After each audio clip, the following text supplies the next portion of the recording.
A little boy pointed to a decaying chicken coop and softly said, "This is my home."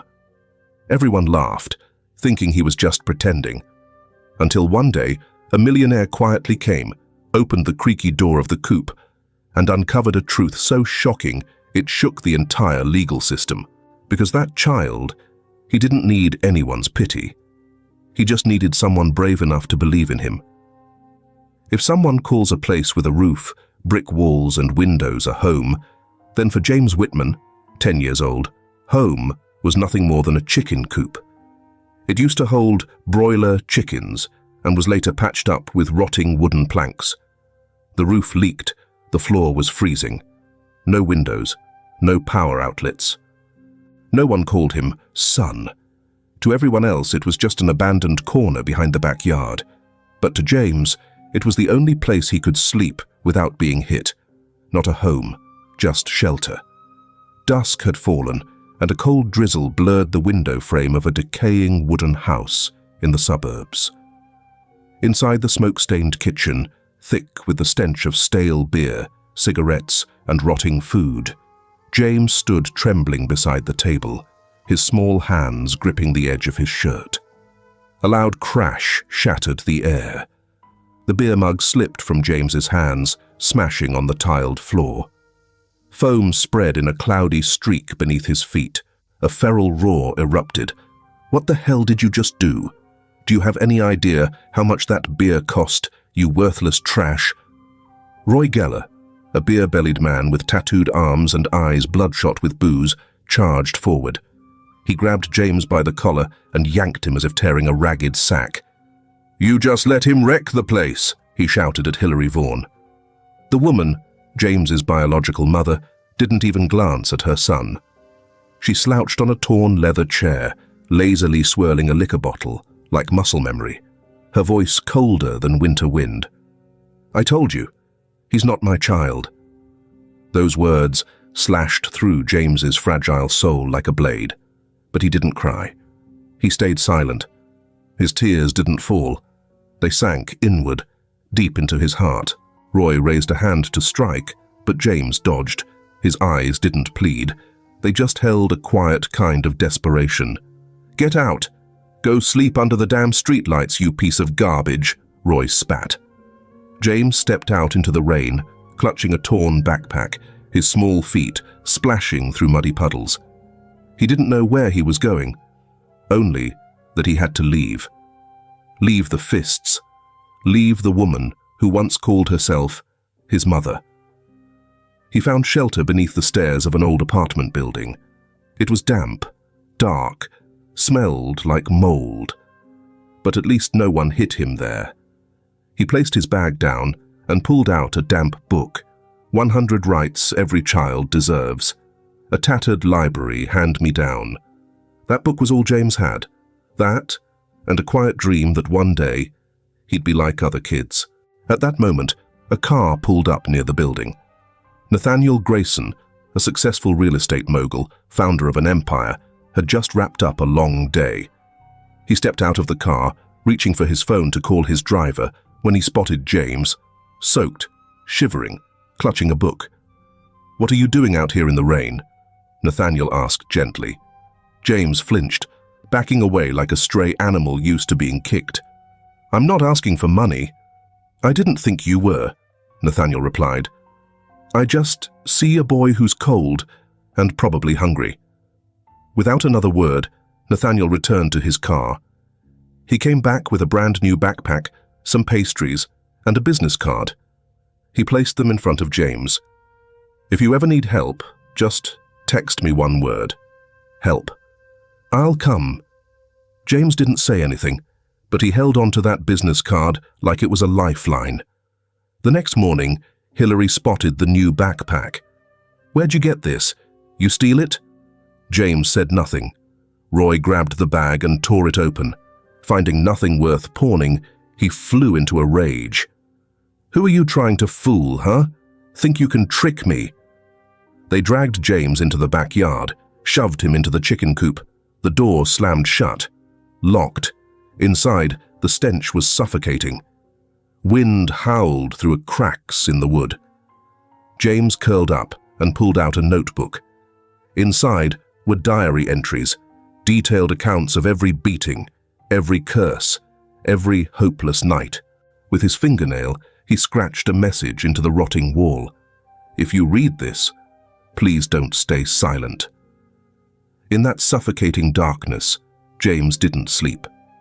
He waited for a hand to pull him from hell, or at the very least, for the first ray of light, to pierce the coop he called home. Meanwhile, across the city, a man also couldn't sleep. In a sleek, modern high-rise, warm but hollow, Nathaniel Grayson sat by the window. He looked out over the glittering skyline. Lights, like confetti, scattered across the horizon. But not a single one could warm the emptiness in his chest. He thought of that boy, James. The wet hair, the torn shirt, the eyes cast down, but not broken. A boy who didn't cry. Not because it didn't hurt, but because no one was left to cry with. And Nathaniel wondered, where is he now? The thought sliced slowly, but deeply. He stood up, didn't turn on the lights, let the city glow spill through the glass onto a framed photo on the wall. His son, a boy who was once 10, who once called him Dad, with a voice like sunlight. Nathaniel stepped closer, gently placed a hand on the photo. His eyes clouded, heavy with tears that hadn't fallen yet. "If you were still here, you wouldn't let that boy sleep on the street, would you?" A child, locked in a chicken coop. Nathaniel Grayson had no idea. To him, that rainy night had seemed like just a fleeting encounter. But as he drove through the quiet streets later that evening, the image of that boy, thin, soaked to the bone, clutching a torn backpack, shivering from the cold, but still refusing to bow his head, haunted him. James. That name etched itself into Nathaniel's mind like a silent, deep wound. Touching the part of his heart he thought had frozen over ever since his own son passed away. When Nathaniel returned to his luxurious but empty high-rise apartment, he didn't turn the lights on right away. He stood in the dark for a long time, watching the city's glow reflect off a photo hanging on the wall.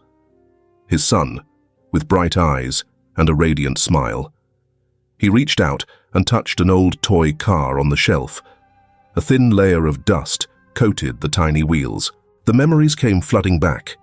His son's laughter in the backyard, the sound of Dad ringing through the air, a voice he hadn't heard in years.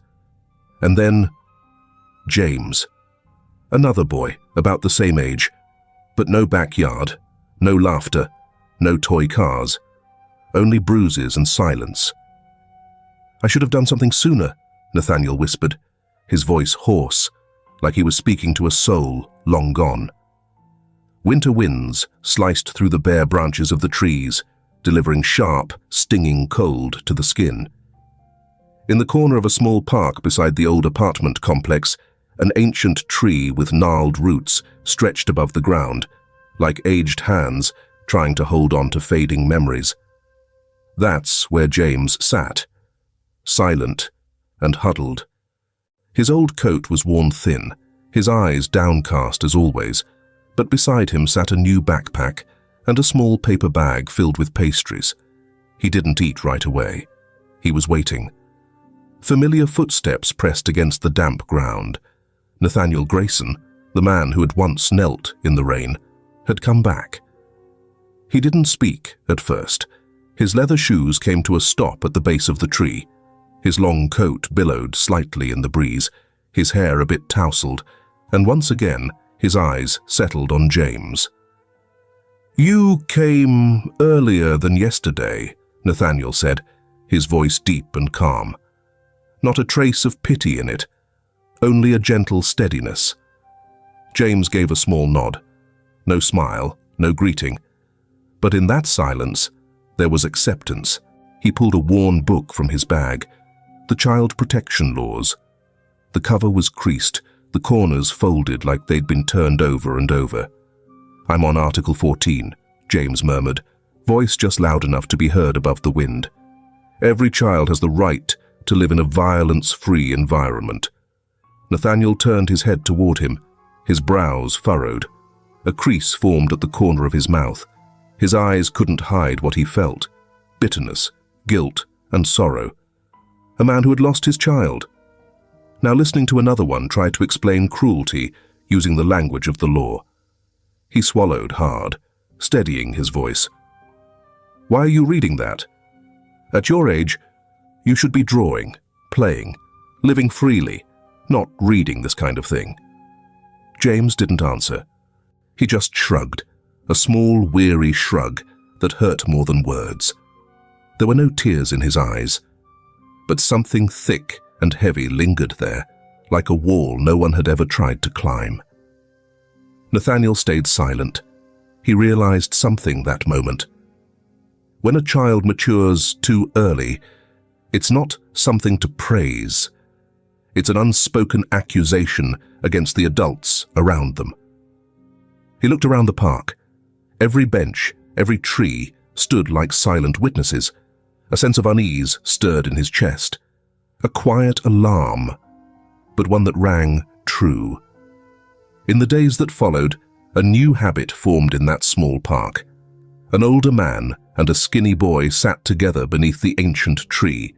No noise, no endless questions, just sitting, letting their presence speak what hadn't yet been said. James began to open up, bit by bit. He told stories of scavenging recyclables, of dinners that were nothing but dry bread crusts, of sneaking into the library to study by dim hallway lights. "All I want is a bed with a warm light above it," James once said when Nathaniel asked him what he wished for most. Nathaniel didn't answer right away, but his hands, resting on his lap, clenched tightly.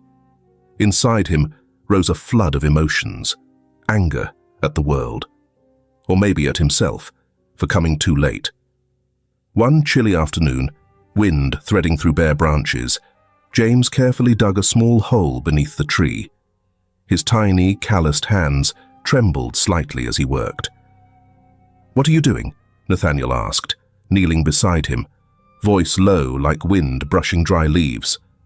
James didn't respond right away. He pulled out a small, worn wooden box, placed it in the hole, then gently covered it with dry leaves. "If one day you don't see me here anymore, look under this tree," James said, his eyes fixed on the ground.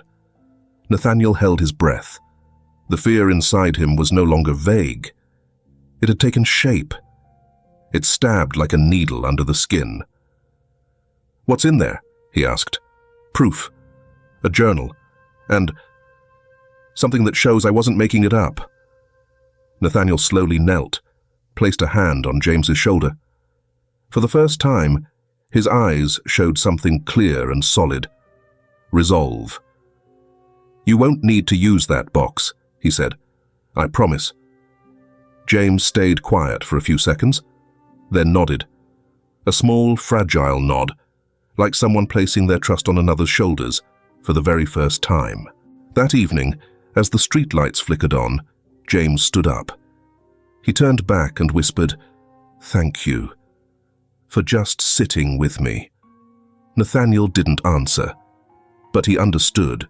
Sometimes, just sitting quietly with a wounded child, without pressing, without pity, without demand, is the strongest kind of healing. The wind rustled through the tree, scattering a few leaves to the ground, like whispers of something about to begin. And in a place that once seemed meaningless, a rundown park, a bare, old tree, something sacred was planted. Trust. James, the boy once locked in a chicken coop, had begun to open his heart, and Nathaniel, the father with no blood ties, had stepped in, gently but firmly. They didn't know it yet, but from that moment on, their fates were entwined, and that old tree, once just shelter, would become the silent witness to a journey of justice and love. A gloomy morning. The streets were damp, after a light drizzle. While most children were being walked to school by their parents, laughing under colourful raincoats, James stood curled up in front of the social welfare office. The 10-year-old boy had been shoved there by his mother and her boyfriend Roy. His hair was faded, his shirt torn at the shoulder, and his face wore a rehearsed expression of pitiful misery, like an actor who knew his role too well. Hillary gripped his arm tightly, her face like stone, and hissed through clenched teeth. "You remember what I told you. The second you speak, you cry. Cry like you lost your mum and dad. Got it? If you don't bring back money, I'll smash your face in when we get home. You hear me? You useless little—" Roy stepped closer, slapped James hard on the shoulder, making him stagger, then leaned in with his booze-soaked breath. "Act it out real good, or you're sleeping with the chickens again. This time, I'll lock it shut. No more screaming. I'm tired of your damn voice." Inside the welfare office waiting room, Hillary sat across from a caseworker, her voice syrupy, sweet, her eyes playing the part of a concerned mother. "My boy, he's so frail. Been sick since he was little. I work all day and still can't afford his meds. Please, ma'am, sir. We just need a little help." James sat quietly behind her. He didn't speak. He didn't look up. He just bowed his head, clutching tightly onto a small notebook hidden beneath his coat. Inside that notebook were meticulous notes, quotes, behaviors, times, and places. Like a tiny detective, James was quietly building a case for the trial of his own life. A young social worker, visibly unsettled, noticed the bruise peeking from under James's sleeve. She leaned in gently and asked, "Did you fall?" James pressed his lips shut. He wasn't silent because he didn't know what to say. He'd simply learned that speaking only brought more pain. Hillary quickly jumped in with a dry laugh. "Oh, he's such a handful. Climbed a tree and fell. Boys, you know, always getting into scrapes." But James's eyes told a different story. One quick glance, sad, hollow, and almost numb, was enough to make the social worker's breath hitch. She sat up straighter and scribbled extra notes into the file, a growing sense of unease weighing down her chest. After the meeting, 2 young welfare staff spoke in the hallway. "Something's off," one said. "That boy, it's not just poverty. He looks exploited." The other nodded. "I felt that too. But there's no evidence. They play their roles well. Maybe we should escalate it." At that same time, a few blocks away, a man in a dark coat stood in front of the public library. Nathaniel Grayson. He was speaking with Matilda, the elderly librarian. "That boy James, does he still come here every week?" Nathaniel asked, his voice slow and heavy. "Yes," she replied. "But lately he's changed. Not like the other kids. He reads law books, child protection rights, and writes down tons of notes. I used to think he was just smart. Now I think he's crying out for help." Nathaniel nodded. He didn't say that since that rainy night they met, he'd quietly started gathering every piece of information he could about James, not out of curiosity, but from a deep, instinctive pull. Save this child before it's too late. Back home, Roy forced James to follow him to collect recyclables. James dragged a heavy sack over his shoulder. His legs were scraped, his shoulders bruised. Hillary walked ahead, scanning trash bins for salvageable goods. "Move it," she snapped. "You always look like you've got something wrong in the head. Want dinner or not?" Roy found an empty beer can and threw it at James's head. "See this? Other kids are in school. You, useless waste. You should have died at birth, would have saved food." People passed by. Some glanced, but none stopped. They moved past him like wind. And James, 10 years old, frail, dragging a sack heavier than himself, became just another blur in the indifferent crowd. As daylight faded, the evening breeze swept through the streets, carrying the smell of street food. But James's stomach was still empty. He watched a group of students walk past in their crisp white uniforms, like ghosts from a world he dreamed of, but never touched. James began gathering the truth. He hid recording devices in hardcover library books. He used a discarded phone he'd found in a junkyard, charging it bit by bit, recording the yelling, Roy's threats, Hillary's insults, even his own muffled sobs. Every evening, he returned to the library. Matilda, once thinking James was just a book-loving child, began noticing the hardened look in his eyes, a look no 10-year-old should carry, cold, wary, and never begging. James took long detours, circling blocks to avoid Roy's suspicions. He wasn't allowed to visit the library. He wasn't allowed to take anything from the house. But today, he took a risk, for a dream that needed a place to hide. One evening, James quietly handed Matilda a book, A History of Children's Rights.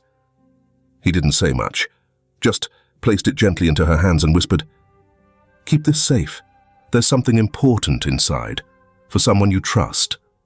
Inside was a USB drive, a journal, the truth. That night, in the damp chicken coop, James wrote in his notebook again, "Today, Roy hit me with a beer bottle. Mum watched. I placed a recorder under the table. Matilda has a copy. If something happens to me, they'll know." He returned to the rotting wooden wall and carved again the words he once had. "If you find this, please don't stay silent." That boy, frail, small, was fighting like a warrior. Not with fists, but with words, with evidence, with truth. On the surface, Roy and Hillary kept playing their roles as the struggling poor. But they didn't know. The script was unraveling. And the child they thought easiest to control was the one dismantling their lies. Elsewhere, beneath the old tree where two souls often met, always at night, when the city dimmed and quieted, Nathaniel continued to wait. Some nights he brought a new book. Some nights he just sat, staring into the dark as if listening to something far away. Days passed, but James didn't return. Nathaniel stood there, long after the sky turned slate grey. He placed a familiar book on the bench, Children's Rights, the one James liked. A quiet promise. He didn't know the details, but he knew something was terribly wrong. Maybe it was close now. Maybe the mask was about to crack, and the truth would finally be called by its rightful name. What James didn't know yet was this. There were adults beginning to kneel, not in pity, but to finally listen. That night, cold wind pierced through the coop's wooden walls. James lay curled in the dark, his eyes wide open. He no longer cried. Tears had long run dry, but inside him brewed a storm, not of fear, but of will. The letter hidden in the book he gave Matilda had no reply. Yet.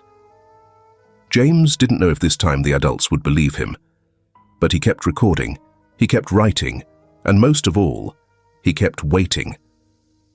The next morning was overcast. James was yanked from sleep early, hurriedly shoved into an ill-fitting old shirt, and pushed into the back seat of a car. "Act properly," Hillary hissed through clenched teeth. "It's a church-run summer camp, meals and lessons, but if you say one wrong word, you know what happens." James didn't ask why his mother suddenly wanted him to go. He didn't expect much from the trip. But deep down, he hoped. Just a little. Hope that maybe, somewhere out there, someone would listen without needing him to beg. That maybe, this time, would be different. The summer camp, organized by a local church, was tucked away from the city, hidden beyond a stretch of green trees where cicadas and birds blended into the laughter of children. Canvas tents lined the field, drenched in sunlight and joy. But when James stepped out of the car, he simply stood still. 10 years old, he looked like a shadow among bright colors. He didn't run. He didn't smile. He stepped back toward a wooden bench beneath a tree, watching everything with guarded eyes.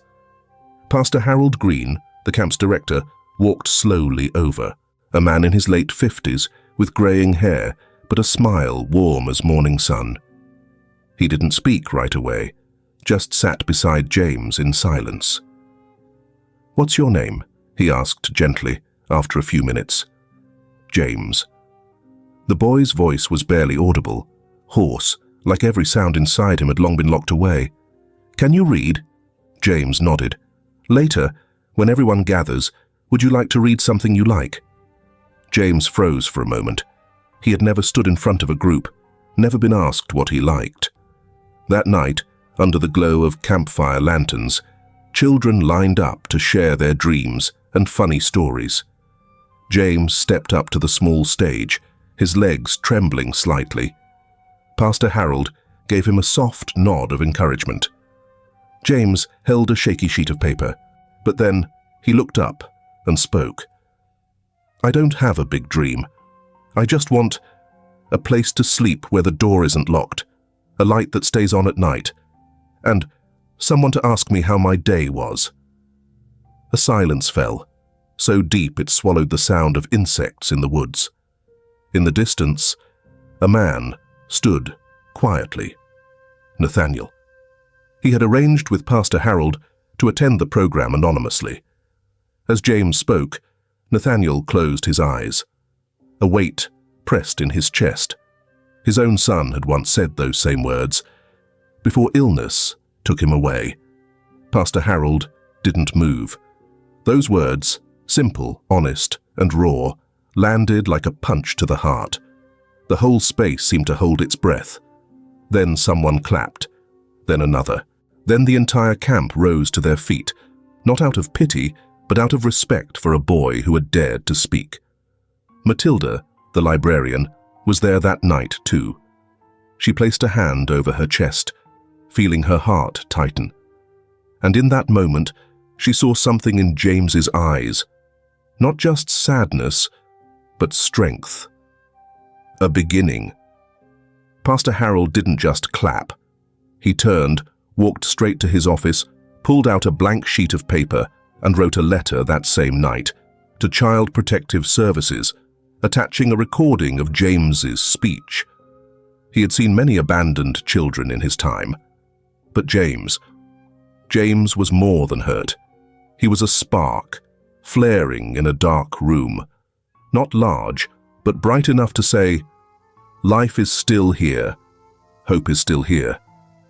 That night, Pastor Harold found Nathaniel and said, "You know that boy better than I thought."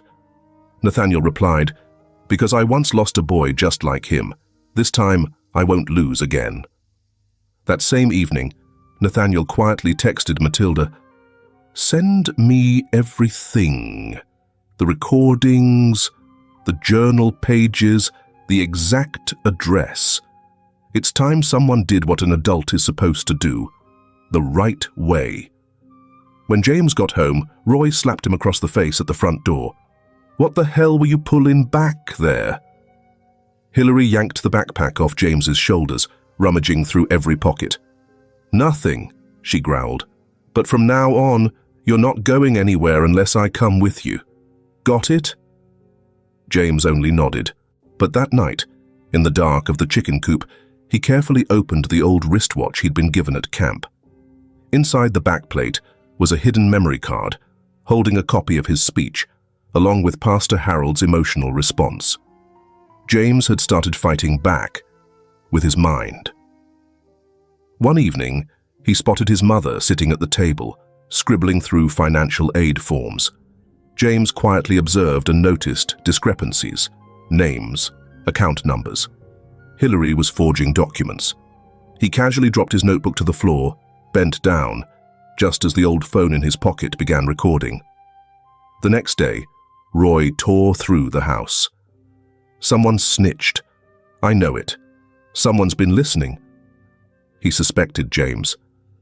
But James had already moved the evidence. A recording device hidden inside a pencil case. A USB drive sealed beneath the lid of an empty soda can. He was learning misdirection, like a little soldier. Roy barked, "You been spying on us, huh? Who'd you tell?" James shrugged. That quiet defiance drove Roy mad.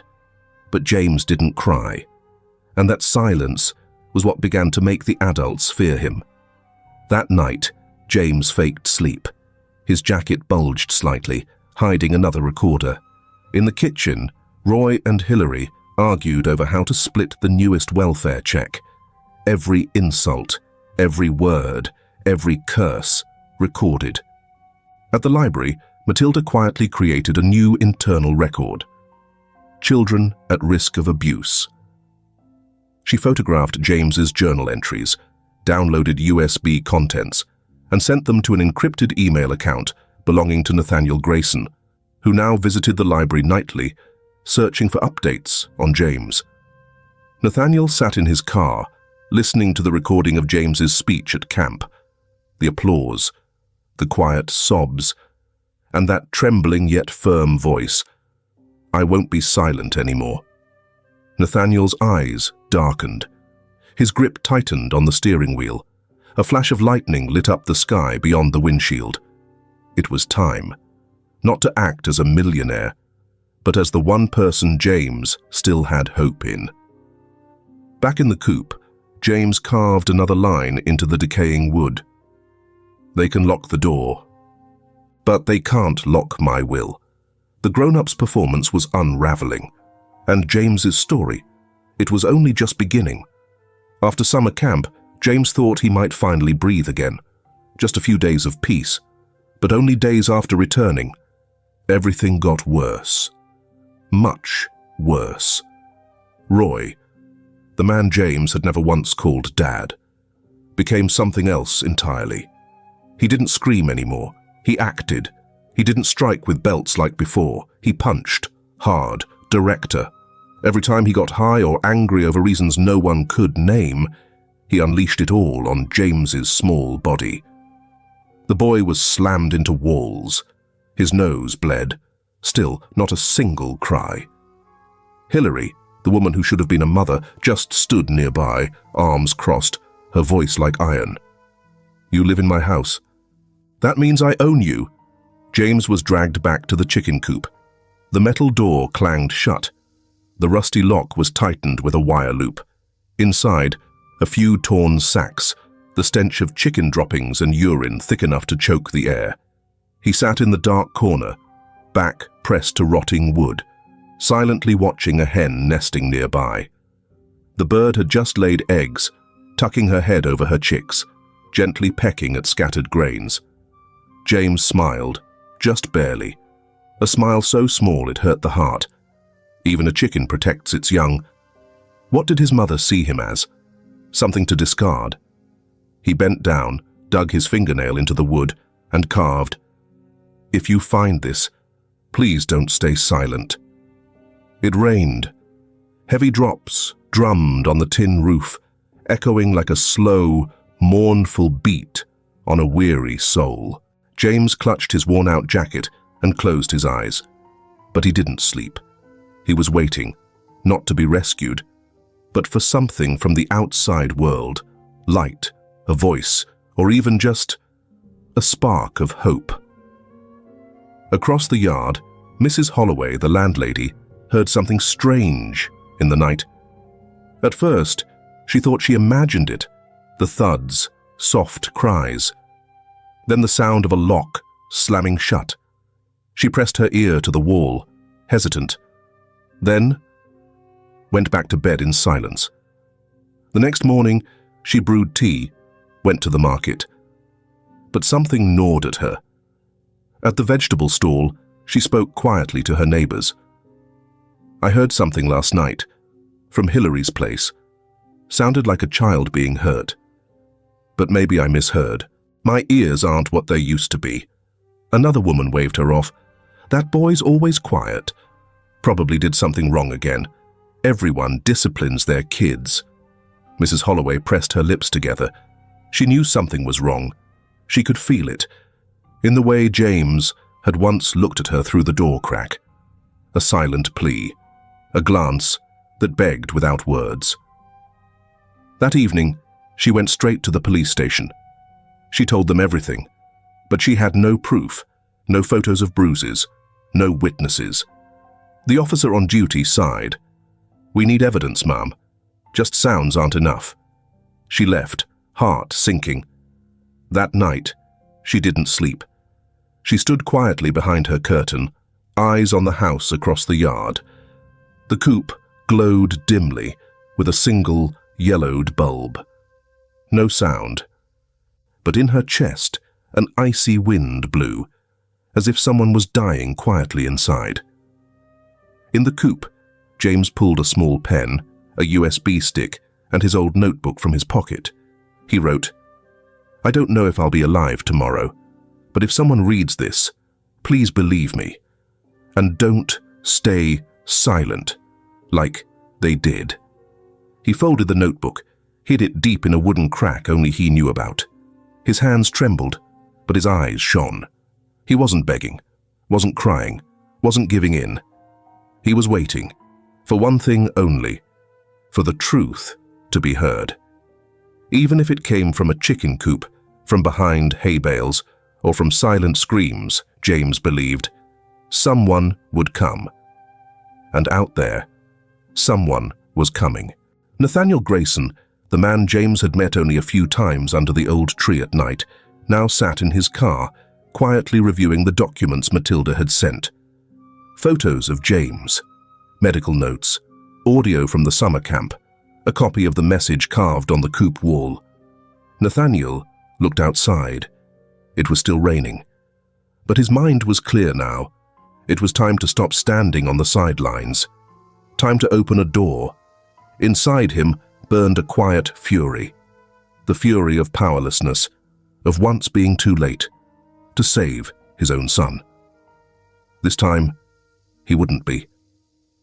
He turned on the car light and flipped to the last page, a photo of James at summer camp, speaking on stage. Eyes lit, shoulders thin but upright. That boy had stood up. Now it was time for the adults to act. He picked up his phone and texted Matilda. "I need more files, the raw audio, and the exact address of where he lives." Now Nathaniel turns toward you, the one listening to this story. Maybe you're hearing it in your car, on your lunch break, lying in bed. Wherever you are, ask yourself, have you ever known a child like James? Don't stay silent. Leave a comment. Speak up. Because maybe what you say could be the key that opens a door for someone else out there. We'll keep following Nathaniel on his quiet but determined journey to bring light to where James still waits. Before the sun had fully risen, a city police patrol car quietly pulled up in front of the rundown house at the end of the alley. Inside the vehicle, Detective Charles Morton and two officers stared at the front door, the very place Nathaniel had identified as where James was being held. Inside, Roy was high, pacing with a knife in hand. James was tied to a chair with electrical cords, a moldy cloth stuffed into his mouth.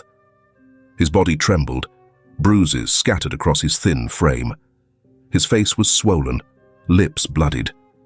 But his eyes, dark and sunken, weren't afraid anymore. They were numb, as though pain had long since surpassed its limit. Roy growled, stepping closer. "You think you can record me? Set me up. I'll show you what betrayal feels like, you little—" Suddenly the door burst open.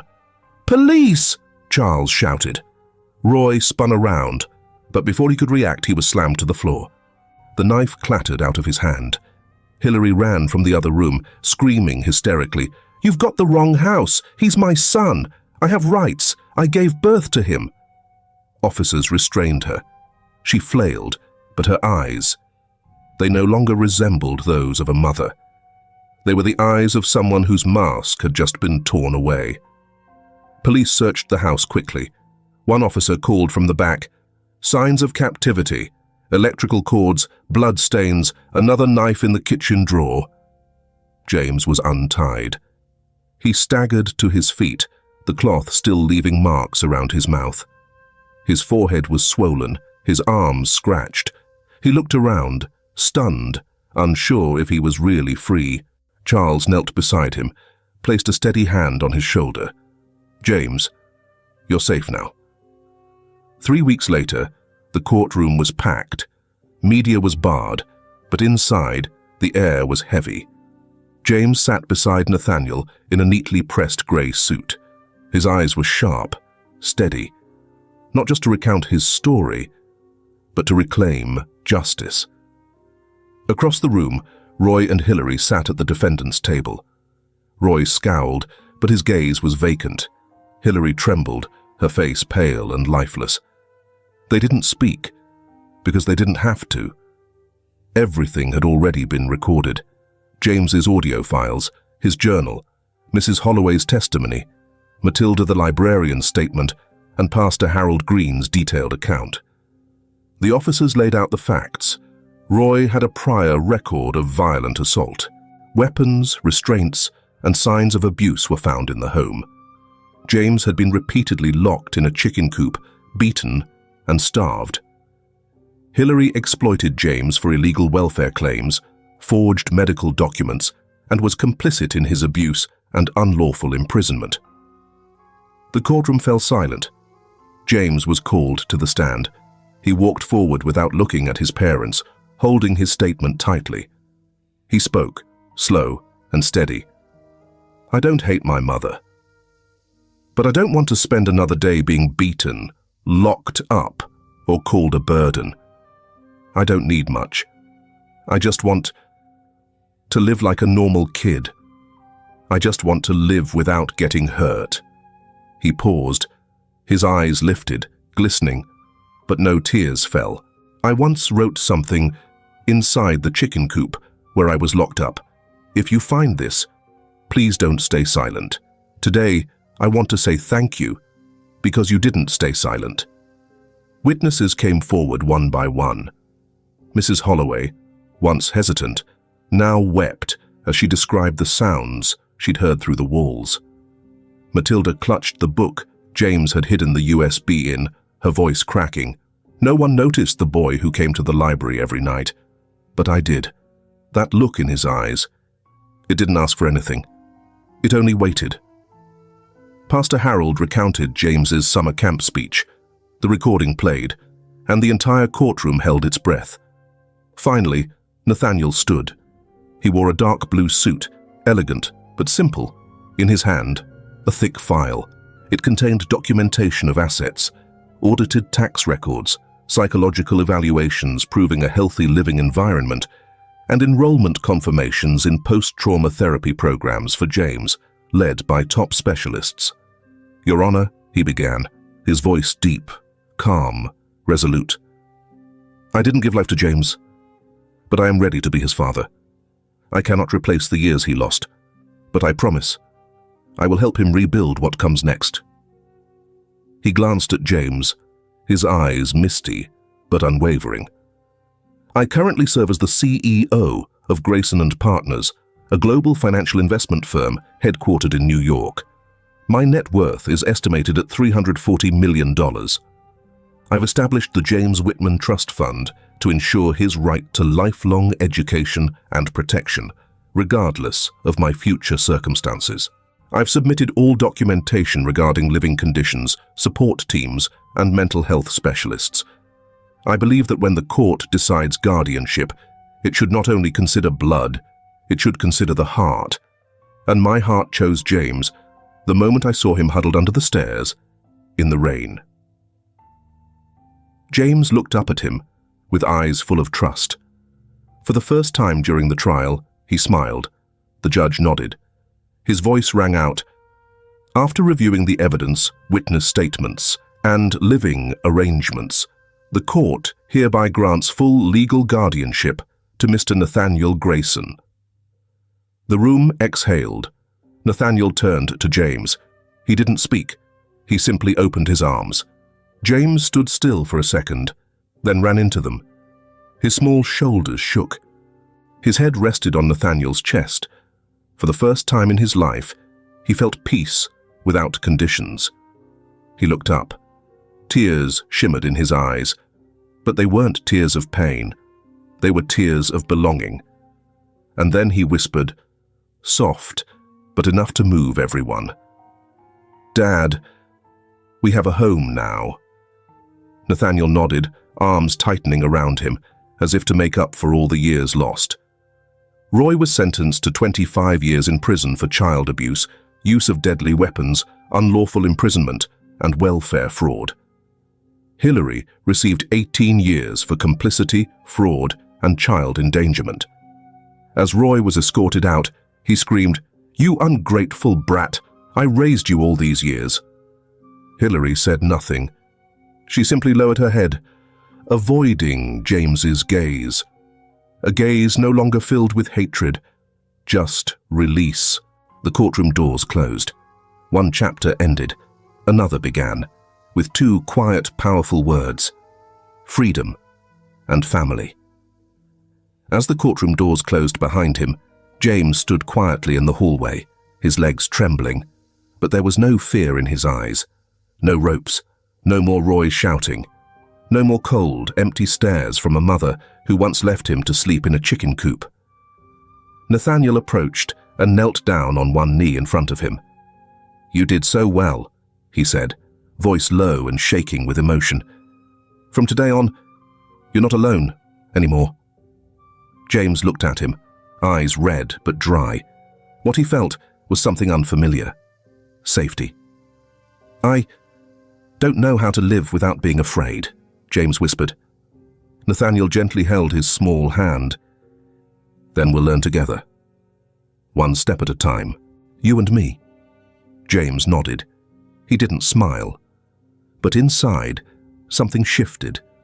A soft heartbeat in a place once filled with darkness.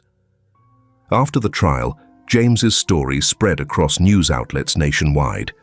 The image of the words carved into rotting wood with a fingernail. "If you find this, please don't stay silent," moved millions to tears. News anchors condemned the mother and her partner for their cruelty. But hearts also swelled at the sight of Nathaniel Grayson, wealthy, once broken, standing before the press, declaring, "I won't just provide for James financially. I'll give him the love he should have had from the beginning. If he'll let me, I'll be not just a father, but also the mother he never had." The adoption process moved swiftly. Nathaniel's legal documents were airtight. A respected businessman with a clean record, verified assets, and a public history of charitable work, he had already proven, both in testimony and through action, that he was worthy of guardianship. The judge, familiar with Nathaniel's reputation and character, didn't hesitate to approve the petition. James moved into a penthouse apartment with Nathaniel, overlooking the park where they had first met. Despite his wealth, Nathaniel lived modestly. The home was warm and refined. Oak floors, soft beige walls, and ambient golden lighting that wrapped each room in calm.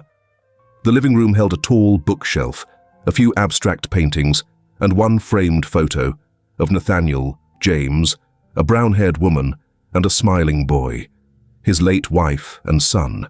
On his first night there, James stared at the photo for a long time. He didn't ask questions. He simply placed his hand gently on the frame and whispered, "I know. They'll always have a special place in your heart. I won't replace them, but I hope I can be a small part of this family too." Nathaniel pulled him into a hug. No promises needed. Just a quiet embrace, enough to warm two once broken souls. James's room wasn't large, but it held every piece of his unfinished dream. A sturdy wooden bed, a warm yellow nightlight, a desk facing the window, and a small bookshelf that Nathaniel built with his own hands.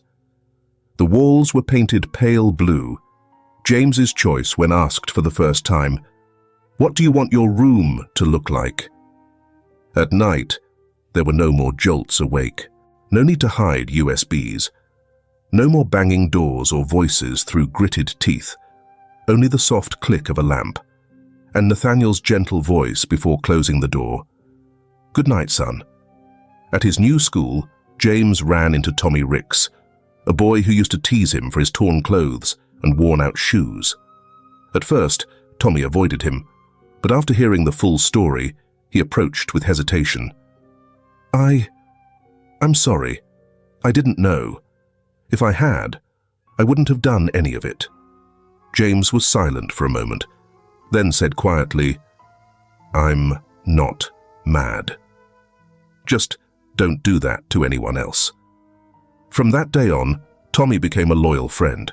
During the citywide student competition, James, guided by Tommy, presented a speech titled, "I Once Lived in a Chicken Coop."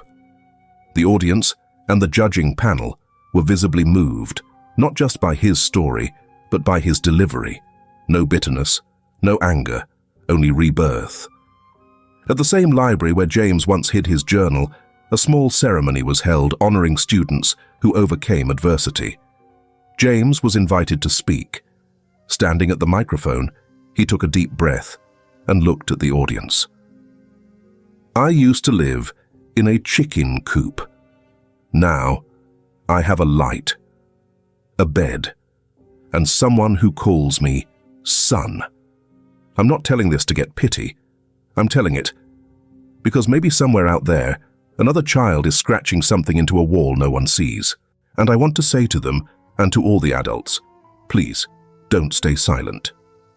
The entire room rose in applause. Matilda, the elderly librarian, wiped away tears. Detective Charles Morton, now a close friend to both father and son, stood quietly in the back, smiling. That night, James returned to his small, peaceful room. He turned on his nightlight. The gentle glow washed over the ceiling, painting the space with the peace he once only dreamed of. He climbed into bed, pulled up the blanket, and glanced at the doorway where Nathaniel stood. "Dad, we have a home now." Nathaniel nodded, eyes glistening, but smiling wide. "And you'll never have to leave it again." James closed his eyes. For the first time in his life, he slept deeply. Seasons changed. The old tree still stood, but beneath its branches, there was no longer a boy curled in fear, only the steady presence of someone who had learned how to stand. 15 years later, morning light spilled over the rows of red brick buildings where the city's child protection unit was headquartered. A police cruiser pulled up to the curb. The door opened, and a tall man in a long coat stepped out, his stride steady, his shoulders squared. The nameplate on his chest read, "Detective James Whitman, Child Protection Unit." With a sharp yet gentle gaze, James had become a living symbol of resilience. At his side walked his closest partner, Tommy Ricks, the boy who once teased him at school, now his most trusted ally in every investigation. That morning they entered a local children's shelter. A call had come in about a child suspected of being abused. James didn't just do the job, he lived it, heart first. In a small room, a 10-year-old girl sat trembling in the corner. Bruises marked her wrist. Her eyes, lost and wide, looked just like James's had, all those years ago. James sat down quietly, offering his hand. "I'm James," he said softly. "I'm here to listen. You don't have to say anything if you're not ready. Just know, you're not alone." The girl looked at him, lips tight, then, slowly, nodded. James knelt beside her and pulled a blank notebook from his coat pocket. "If you'd like, you can write it down. You don't have to hold it in anymore." She took the pen. Her hand still shook, but the first words began to appear. Behind them, Tommy stood silent, moved. He had once questioned why James chose this path. Now, he understood, James wasn't just a detective. He was the beginning of hope. That day, after completing their report, James and Tommy didn't return to the precinct. Instead, James turned down a familiar street, pulling into the old park, the place where he once hid from the rain, once buried a box beneath the roots of an old tree. By late afternoon, a soft breeze rustled the leaves overhead. James stepped beneath the tree, placing a small bouquet of wild flowers and a photo, his first day at the unit, in front of the roots. Then he sat on the nearby bench, eyes gazing into the amber sky. "You once said, 'If you don't see me again, look under this tree.' Well, you don't have to look anymore. I'm here. I'm alive, and I'm standing with other kids now, like you once stood with me." Behind him, Nathaniel arrived. He said nothing, simply placed a hand on James's shoulder. They sat together, as they had years ago. 2 lives, 1 memory, 1 present.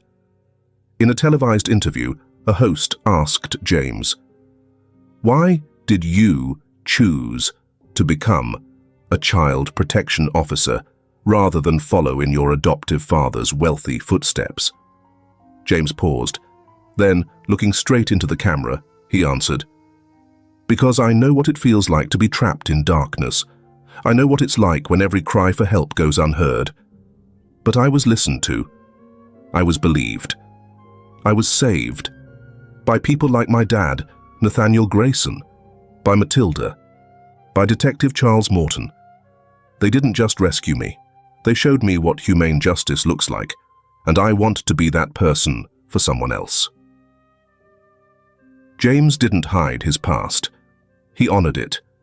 At a university panel, James opened his laptop and projected an old image onto the screen, a wooden wall with words carved by a fingernail.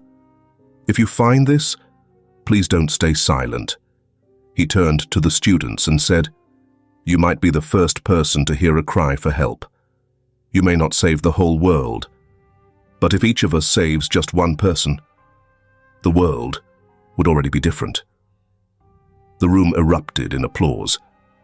In the corner, Nathaniel, now graying, watched his son with quiet pride. Beside him, Charles Morton leaned over and whispered, "That boy, he became the very light he once searched for." James stepped down from the stage, shaking hands with young attendees. One boy, tearful, approached him. "I read about you. I was abused too. And I kept going because of that sentence, the one you carved in the chicken coop." James paused, then gripped the boy's hand firmly, eyes steady. "You don't have to stay silent anymore. And now, you can help other kids find their voices too. Stand beside them. Don't look away."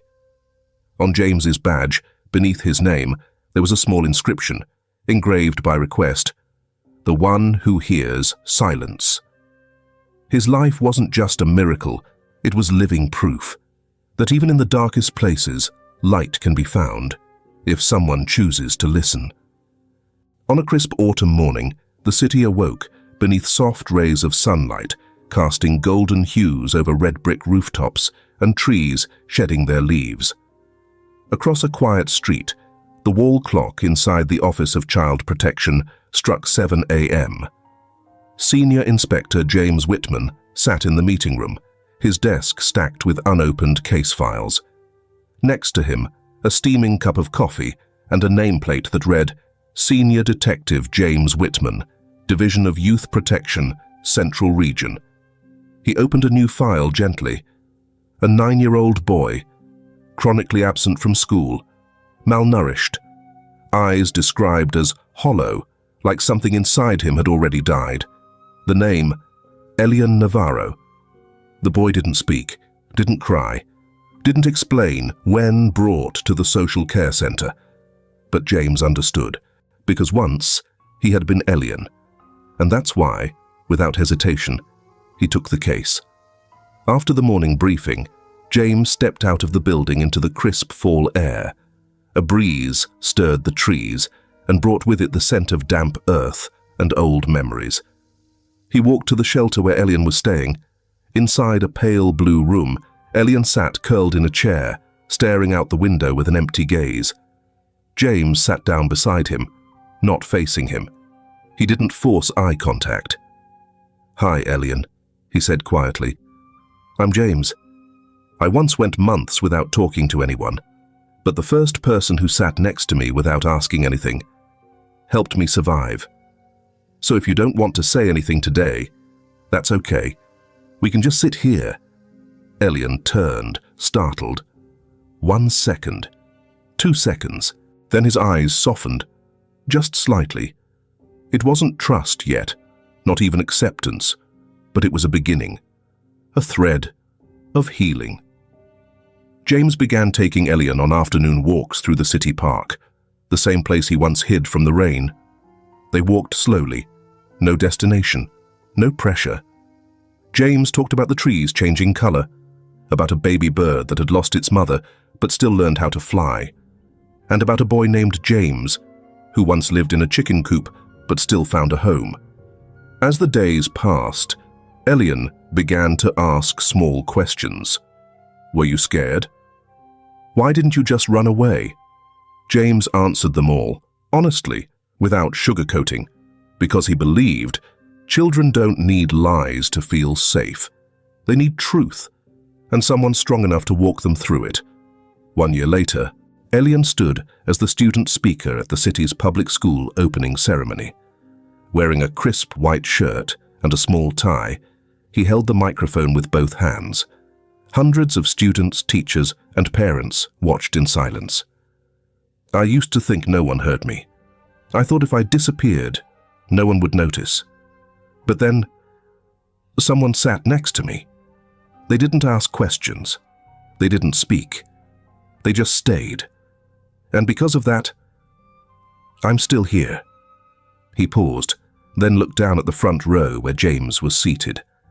A small smile crossed his face. "I've learned sometimes what we need most isn't someone to save us, but someone who won't leave when we're at our weakest." The crowd rose in applause. The room filled with warmth. James sat still, not overwhelmed but deeply aware. What he had once done quietly, instinctively, had become someone else's light. And now that light was passing from hand to hand.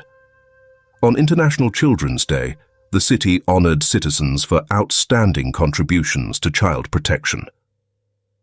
James was called to the stage. He gave no long speech, just one sentence, now etched in memory. "I used to be a child no one called by name. Now I'm here to call out the names of other children, to let them know they are seen, they are heard, they are alive." Afterward, a journalist approached James. "If you could go back to that day, when you were locked in the chicken coop, what would you say to your younger self?" James paused, then looked directly into the camera. "Don't be afraid. The light is coming, and one day you'll stand in that light to help light the way for someone else." Years passed. Nathaniel Grayson grew old. His hair turned silver, his walk slower, but his eyes still shone.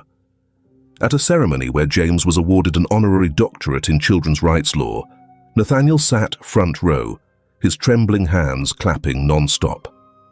James's thesis, building a proactive child protection system, from prevention to rapid response, was recognized as groundbreaking. In his acceptance speech, James didn't speak of pain.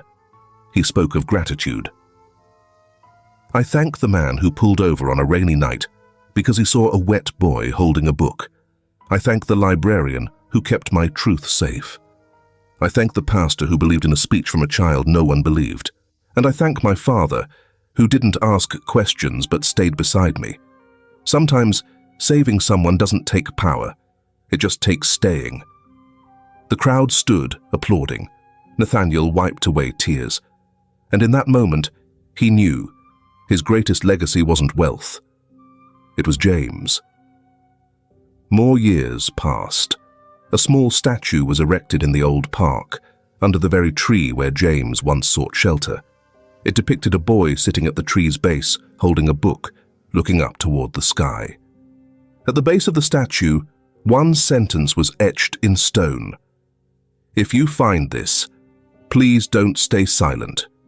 Hundreds attended the unveiling. Children, parents, teachers, lawyers, journalists, and police officers. They didn't come for fame. They came for James, for his quiet, steadfast presence, like a brother, a friend, someone who had once been there. A small child stepped forward and asked, "Who is that, Grandma?" An elderly woman, Matilda, now over 80, smiled gently. That's the first person who listened, when no one else could. James's story became required reading in law schools, social work programs, and training centers for child advocates. A new public school opened in the city's poorest district, James Whitman School for Resilience and Hope. Once, children there only dreamed of attending school. Now, they had books, they had classrooms, and they had names. On a quiet evening, James stood on the balcony of the penthouse where he first learned how to sleep under warm light. Nathaniel had passed away 3 years earlier, but his presence lived on. In a photo on the wall, in the wooden desk, James never replaced. The wind whispered through the trees. James opened an old notebook, the one he wrote in back in the chicken coop.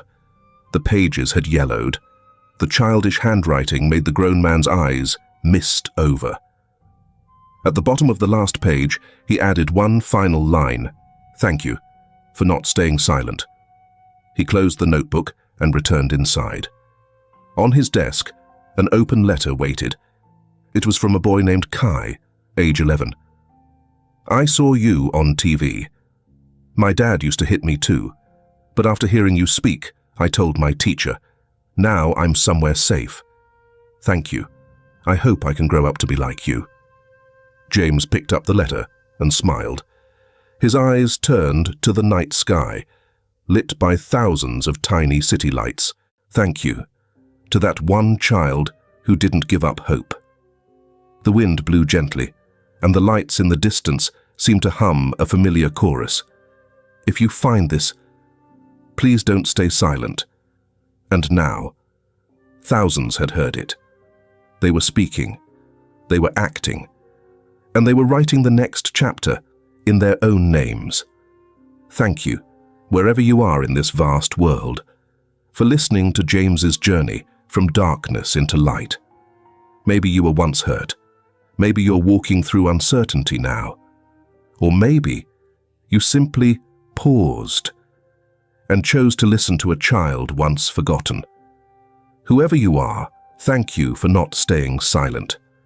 Because what James and every child in pain needs is not just pity, but someone willing to listen. Someone brave enough to believe. Someone willing to act. If this story stirred something in you, don't let it end as just a feeling. Be a small light for someone else. A hug, a question, "Are you okay today?" Or simply the willingness to sit beside someone in silence. Because if you hear this, please don't stay silent. And thank you, not just for hearing a story, but for carrying a piece of humanity forward.